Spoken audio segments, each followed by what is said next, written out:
ये हम हैं।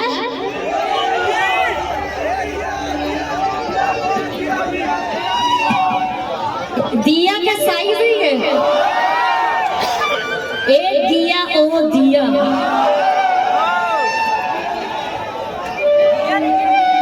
तुम्हारे मन के कहा दुख हो गए?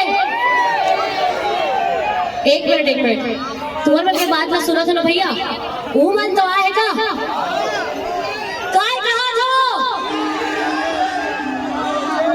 अच्छा सेम है तो हो जाए। स्वर्णा दिवाकर के सबसे सुपर डुपर हिट गाना ये नवरात्रि माँ जिला आप मना सुने हो आओ अपन माया दुलार आशीर्वाद दे हो। और हमारे लिए सौभाग्य के बात है कि अंजोर यूट्यूब चैनल के साथ में हमारे अंजोर प्रोडक्शन हाउस के साथ में पहला गाना कोलैबोरेशन में दुकालू यादव जी के साथ में ये गीत है इसे। और छत्तीसगढ़ के जस सम्राट है दुकालू यादव जी, होकर जस के बिना छत्तीसगढ़ में नवरात्रि नहीं मनाए है ना। तो अगर लिए एक बार जोरदार ताली हो जाए दुकालू यादव जी के लिए, हमारे छत्तीसगढ़ के सबसे बड़े कलाकार में से एक है वो। और स्वर्णा दोनों के लिए एक बार जोरदार ताली बजाते हुए ये गाना मैं सुनूं, अपन नया दुलार आशीर्वाद दूं। तो आप मन के सामने में प्रस्तुत है ए दिया ओ दिया, बोल राजेश्वरी महामाया मातेश्वरी मैया की। तो ये गीत में गाऊं तो जम्मो जन है साथ में बोला दिखना चाहिए नाचत। रेडी ना? आपे मन बोला था ये गीत गाए बार बोला कौन हो, ऐसे खाली बैठे नहीं दिखना चाहिए। रेडी चलो।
हाँ